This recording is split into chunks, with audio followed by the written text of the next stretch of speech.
রায়দিঘিতে অবৈধভাবে বসবাসের অভিযোগে 10 বাংলাদেশি নাগরিককে আটক করল রায়দিঘি থানার পুলিশ।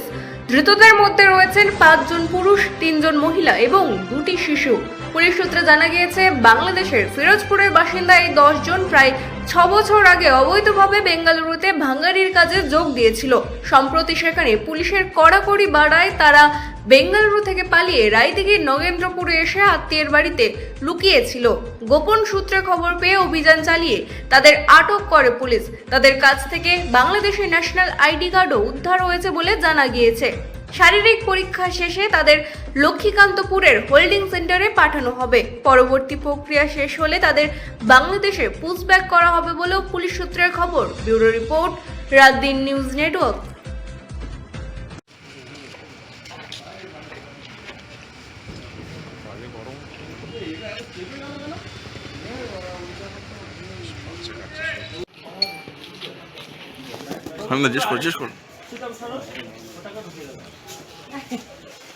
এই যে আমরা কিন্তু একজনের জিজ্ঞেস করবো। এক মিনিট দাঁড়ান, কোথা থেকে এসছেন আপনারা?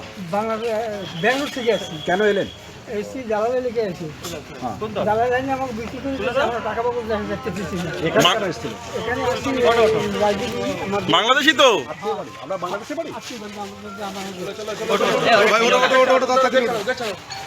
কজন উঠলো?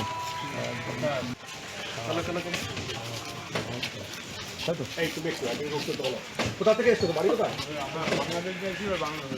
এখানে কেন এসছিল? কাজের জন্য কাজ করো। সেটা কি?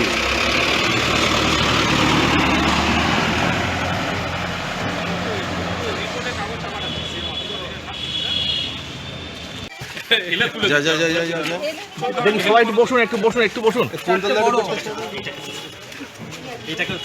এক মিনিট দিদি, একটু বসুন না, একটু বসুন।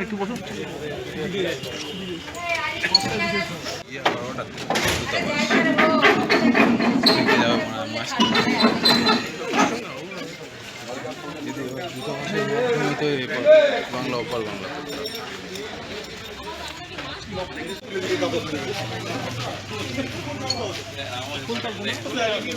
নদী সব